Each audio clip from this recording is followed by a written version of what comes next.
बाली का हनुमान जी से हुआ जब सामना। बाली को इस बात का घमंड था कि उसे विश्व में कोई हरा नहीं सकता या कोई भी उसका सामना नहीं कर सकता। एक दिन की बात है, राम भक्त हनुमान वन में तपस्या कर रहे थे।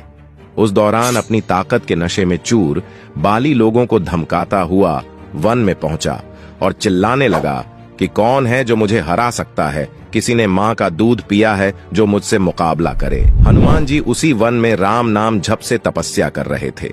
बाली के चिल्लाने से उनकी तपस्या में विघ्न हो रहा था। उन्होंने बाली से कहा, वानर राज, आप अति बलशाली हैं, आपको कोई नहीं हरा सकता, लेकिन आप इस तरह चिल्ला क्यों रहे हैं? ये सुनकर बाली भड़क गया। उसने हनुमान जी को चुनौती दी और यहाँ तक कहा कि अरे वानर, तू जिसकी भक्ति करता है मैं उसे भी हरा सकता हूँ। राम का मजाक उड़ता देख हनुमान को क्रोध आ गया है और उन्होंने बाली की चुनौती स्वीकार कर ली और तय हुआ कि अगले दिन सूर्योदय होते ही दोनों के बीच दंगल होगा।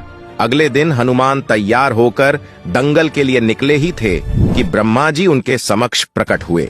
उन्होंने हनुमान को समझाने की कोशिश की कि वे बाली की चुनौती स्वीकार न करे, लेकिन हनुमान जी ने कहा कि उसने मेरे प्रभु श्री राम को चुनौती दी है।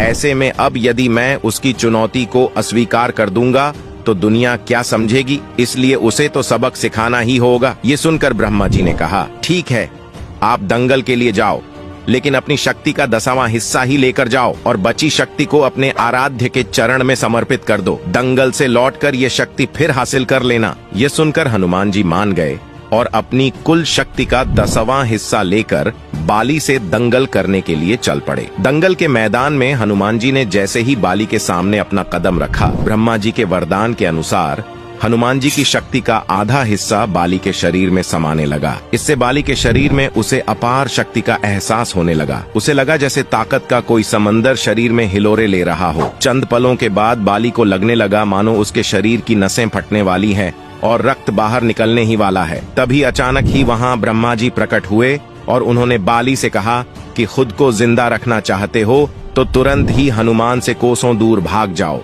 अन्यथा तुम्हारा शरीर फट जाएगा। बाली को कुछ समझ में नहीं आया, लेकिन वह ब्रह्मा जी को यूं प्रकट देखकर समझ गया कि कुछ गड़बड़ है और वह वहां से तुरंत ही भागा। बहुत दूर जाने के बाद उसे राहत मिली, शरीर में हल्कापन लगने लगा। तब उसने देखा कि ब्रह्मा जी उसके समक्ष खड़े हैं। तब ब्रह्मा जी ने कहा कि तुम खुद को दुनिया में सबसे शक्तिशाली समझते हो, लेकिन तुम्हारा शरीर हनुमान की शक्ति का छोटा सा हिस्सा भी नहीं संभाल पा रहा है। तुम्हें मैं बताना चाहता हूँ कि हनुमान अपनी शक्ति का 10वां भाग ही लेकर तुमसे लड़ने आए थे। सोचो, यदि संपूर्ण भाग लेकर आते तो क्या होता। बाली यह जानकर समझ गया कि मैंने बहुत बड़ी भूल की थी।